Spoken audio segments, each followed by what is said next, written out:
Wisdom from the Greater Community, Book 2, Chapter 2, Possessions. As revealed to God's messenger, Marshall Vion Summers, on March 9th, 1992, in Boulder, Colorado.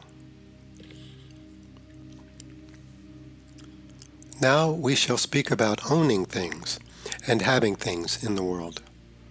First of all, let us say that there is nothing you could possibly possess that is nearly as valuable or that in any way can compare with the value of knowledge and wisdom.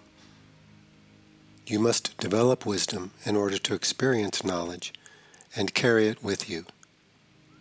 When we speak of possessions, do not think we are giving them this value. Do not think that they hold this esteem in our view. We speak of possessions because owning things is part of being in the world. There are things that are useful and beneficial and provide comfort and joy to a certain degree. And of course, there are many things that are quite useless and merely serve as distractions or are damaging in and of themselves. Since you all have to own things, let us talk about ownership and give you the understanding that what is most important is that you set your sights on the reclamation of knowledge and on developing the relationships that can express knowledge effectively. In your world, there seem to be almost unlimited things to own and to do. Certainly there is enough to fill up your time completely, and this is occurring all around you. People are obsessed with things. They are consumed by things. They purchase things, they own things, they fix things, they trade things, they sell things, they buy more things. Then they buy things to fix the things they already have, and it goes on and on and on.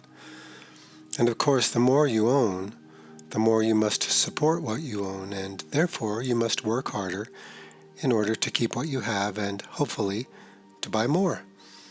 So this buying and owning becomes totally dominating. It overshadows the greater questions of life and seems to ameliorate the suffering individuals feel as a result of living a life that is unknown to them and to others. The abuse of ownership is everywhere. Its manifestations are there for you to see.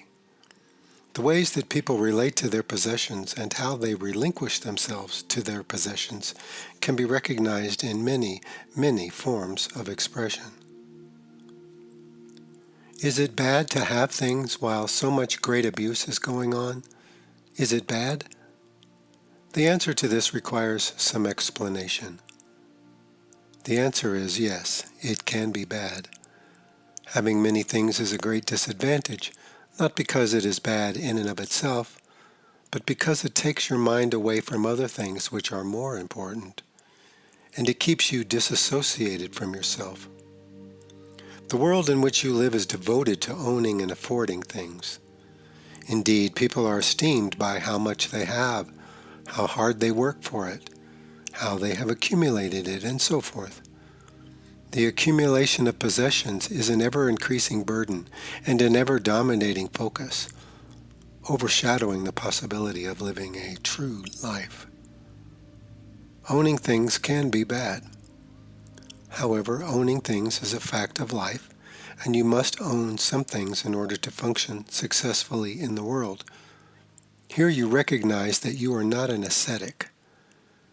You have not chosen an ascetic life, nor do you live in monasteries. You have to own many things in order to function in the world. So where do you draw the line? That is the question. The question is not whether it is good or bad to have things. The question is where to draw the line. Here we must once again return to knowledge. For only knowledge knows what you need and what you don't need.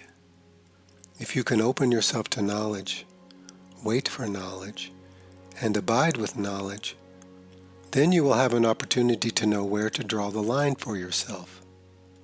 Without this, you will attempt to imitate other people based upon whatever values you hold to be most virtuous.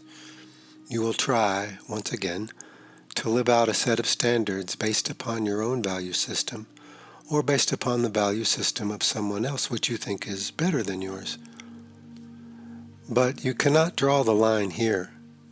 Here you are again functioning purely from trial and error. When you are functioning from trial and error, disappointment is with you constantly.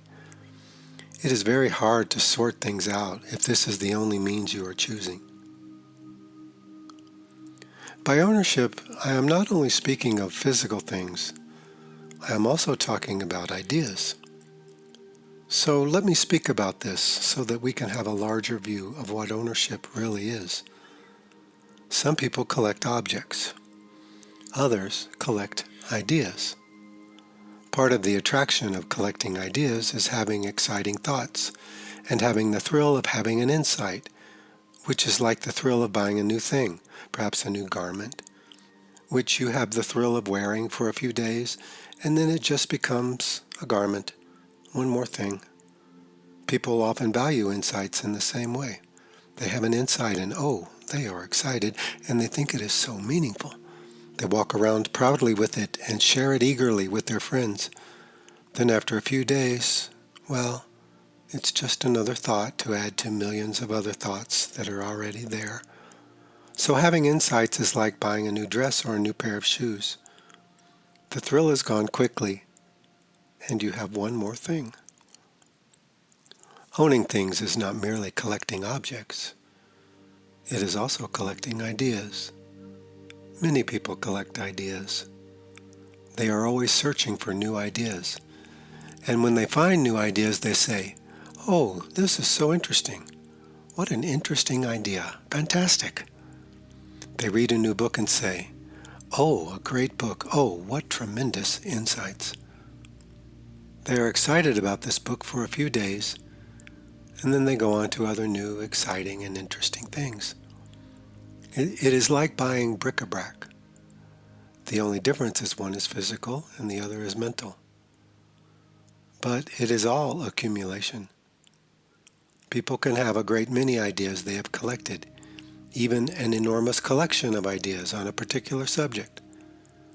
There are always more to collect, of course, because in the realm of ideas, you don't run out.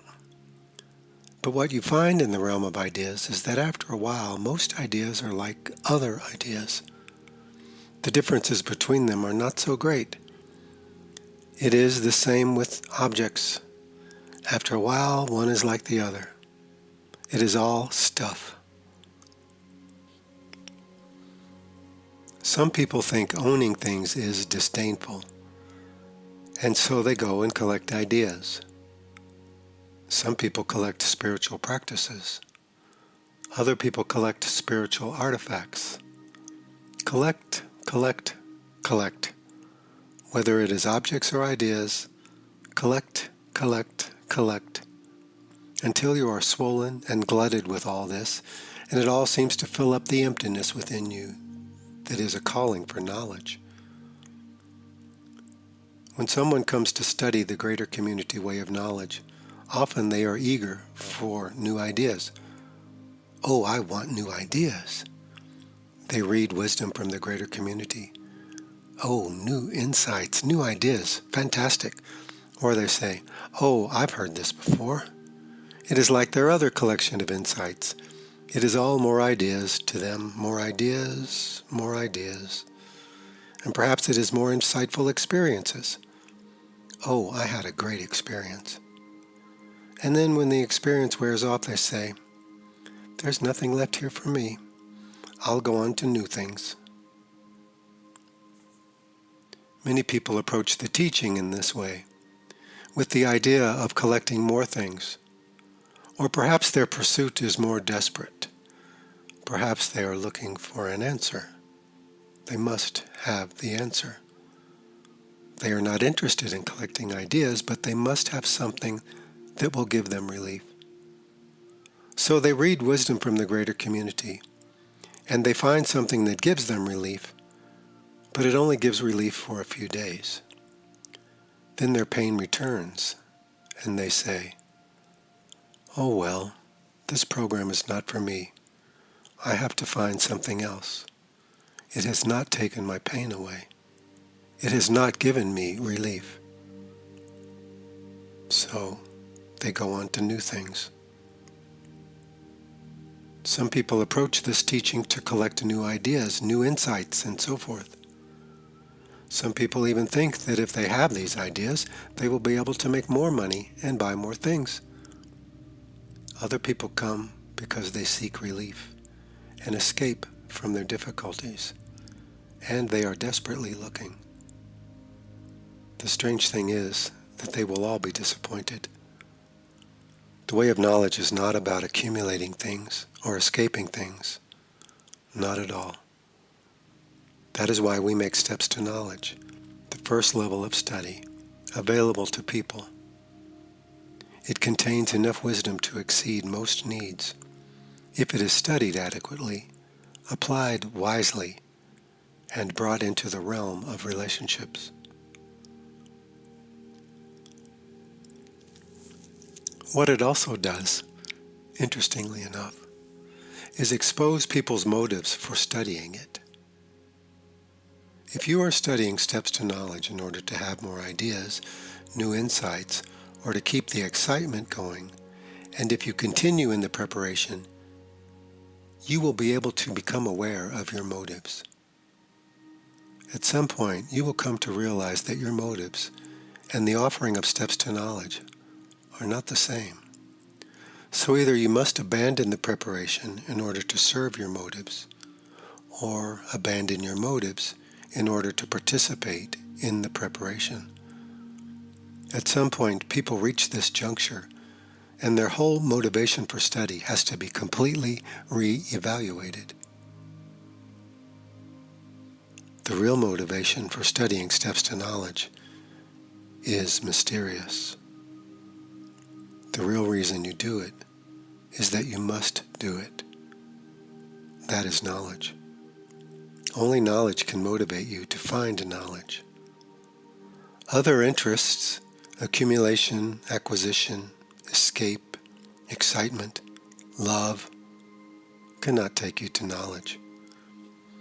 Even love, which in most people's minds is an exciting experience rather than a living spiritual presence, will not take you to knowledge because you find out on the path of knowledge that you have some very unloving and difficult experiences. It is not all wonderful, glorious, exciting, and spiritual. It is hard. Oh my God, what is happening to me? I was a nice person. Now I don't know what I am. All of these other motivations for studying the way of knowledge must be re-evaluated because they do not take you to knowledge. You go to knowledge because you must go to knowledge. It is like a deep, deep instinct beyond your wants, fears, and personal preferences. It is like a homecoming.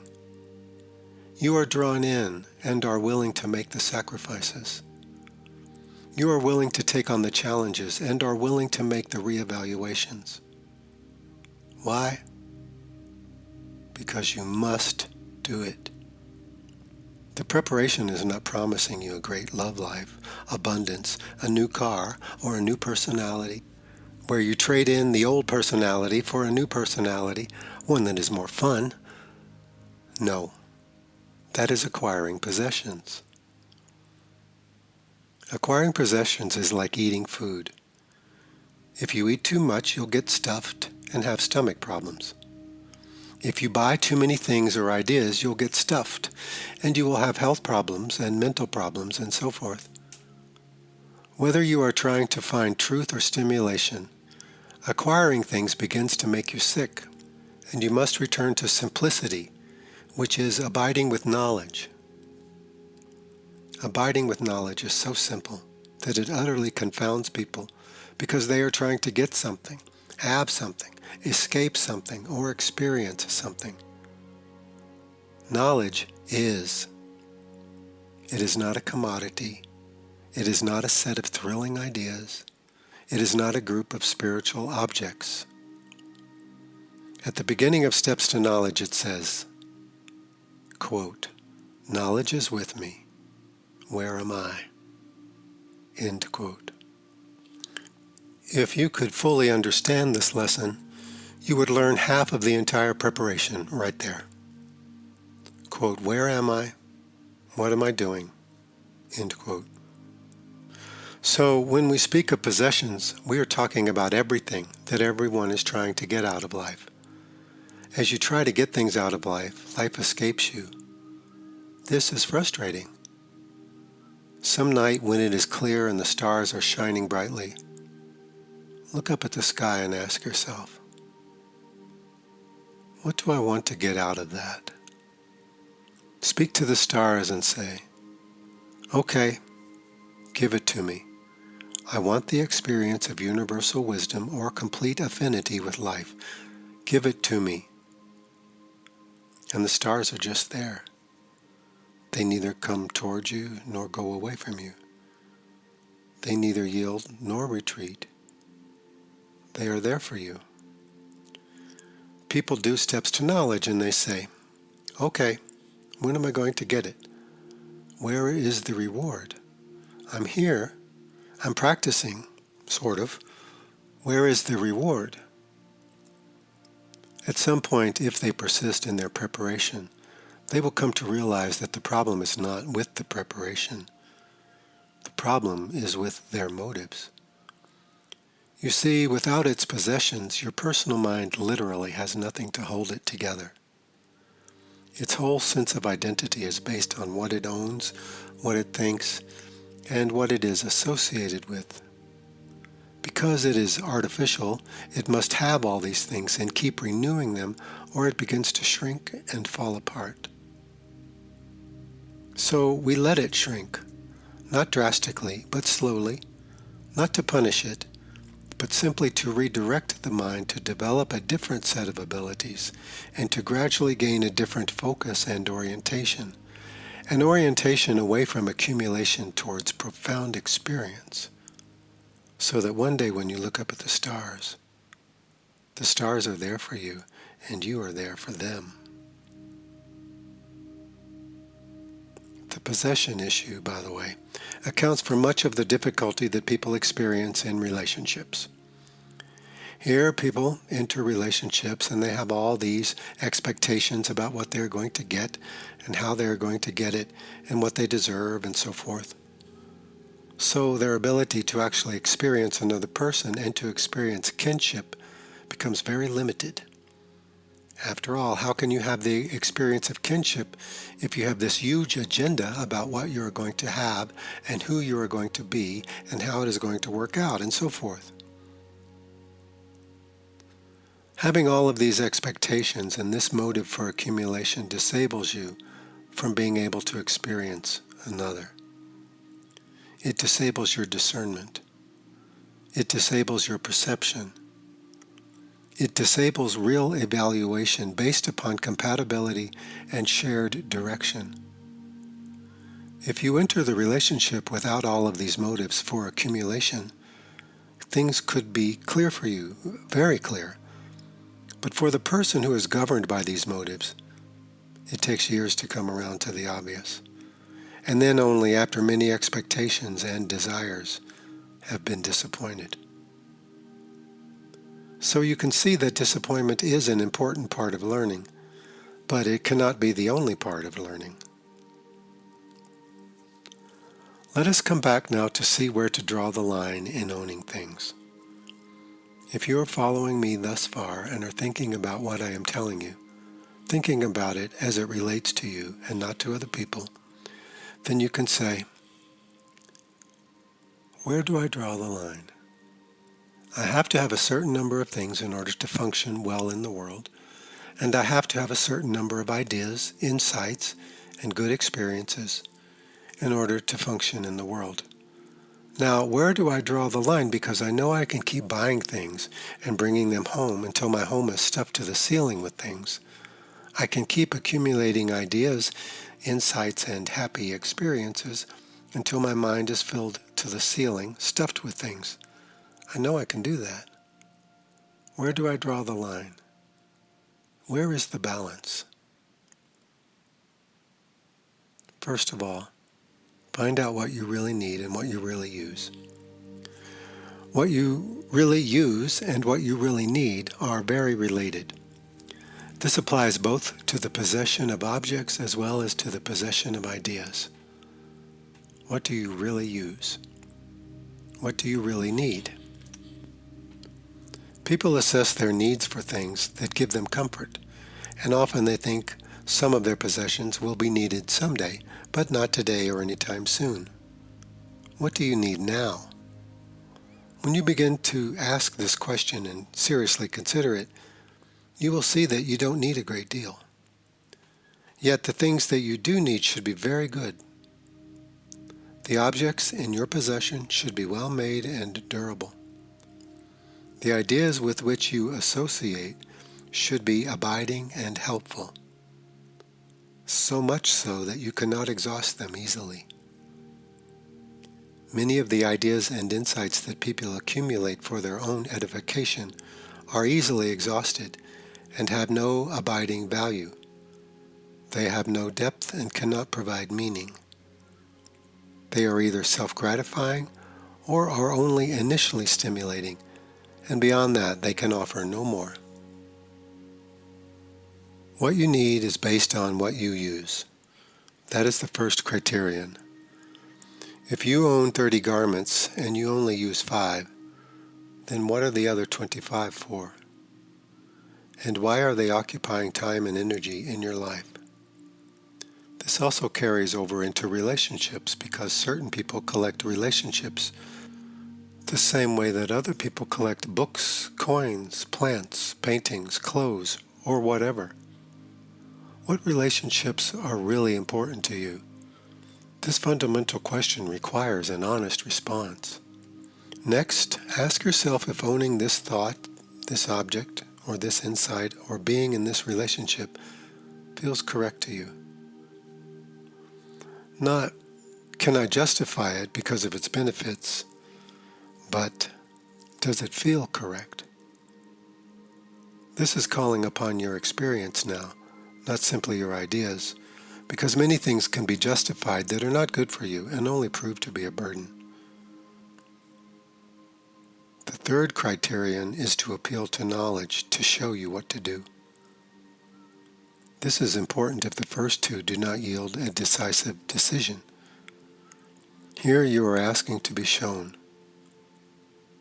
Show me what I need to do. Show me what is important. Remember, you only need a certain number of objects, ideas, and relationships, but they must all be very important and must have great value because they will be sustaining you mentally and physically. So it is not a question of denying all possessions, all relationships, and all ideas, or opening yourself to everything that comes your way. Those are two extremes. Neither is a healthy path. Learning discernment and discrimination is a major part of every person's development if it is based upon true association. I am speaking of true association. What possessions do you really use? Which ones do you really need? Why own anything else? What ideas are really helping you?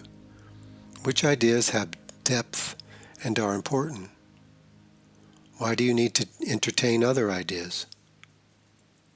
What relationships are really essential for your development and support your spiritual growth? What are you doing in relationships that cannot do this? This sorting out creates real economy. Economy is essential because it gives you enough reserves of vitality, time, energy, and motivation to direct yourself towards greater things. People who are dominated by too many ideas, too many relationships, or too many possessions cannot enter into a greater arena of understanding or accomplishment. They are carrying too much baggage. Their lives are full. Their concerns have overtaken them. There is nowhere for them to go. All they can do is service their possessions. They will go no further. They will be identified with their possessions, whether they are objects, ideas, or people. They will be filled up 100%. You cannot add anything to them. Nothing new can enter. They are closed to life. They are, in a sense, taking care of the museum of their life. They are museum curators of their own life, keeping track of everything that has been collected so far. What a dusty and dismal existence. They look at the sky and they don't see it.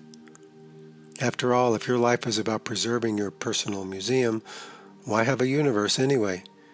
It is just scenery. Why ask greater questions? Why feel your pain and your yearning for greater things? The man and woman of knowledge want economy because they need time to focus on knowledge and on learning greater things. They cannot be bogged down with objects, ideas, or people that are not part of their greater pursuit. This is economy, and this is important. As you progress and study the greater community way of knowledge, gradually things fall away, not because they are bad, but simply because they are no longer needed. You cannot use them. You don't want to carry a lot of extra baggage. Your life, in a sense, is becoming streamlined. Your burden is getting lighter. Now you can assume greater responsibilities. As you can see from my presentation, the idea of possessions is much more inclusive than what you may have considered before.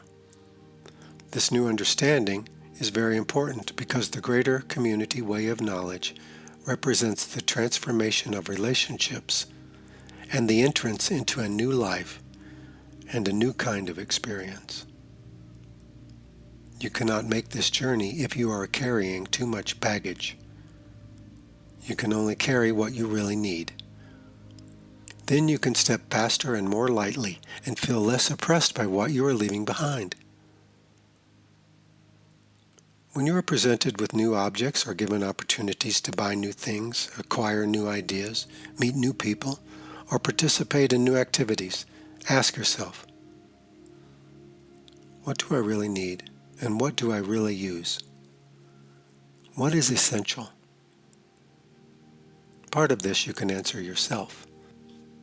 Sometimes you must appeal to knowledge, not simply to tell you the answer because knowledge does not engage in a lot of conversation, but to demonstrate it. Particularly in very important decisions, the way to go must be demonstrated because an idea is not enough. You must see it, know its value, and see that it is totally relevant to your life and to your needs. This comes through demonstration. People pester knowledge with all kinds of questions.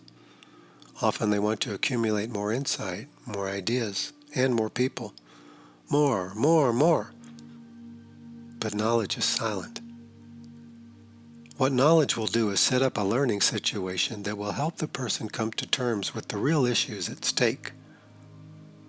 This is because knowledge is not like a little errand boy that brings you everything you want, like room service. Knowledge is the master. You are the student.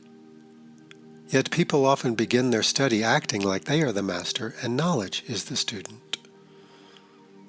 Somewhere in the process, the entire order of authority becomes reversed, often very gradually, and sometimes with very big steps. Wisdom from the Greater Community, Volume 1, states that God's first purpose is to unburden you. That sounds like a nice idea, but think about what it really means. What it really means is that the whole acquisition motive must become reversed. If you are going somewhere in life, you cannot take everything with you. You can only take what you need, and this unburdens you.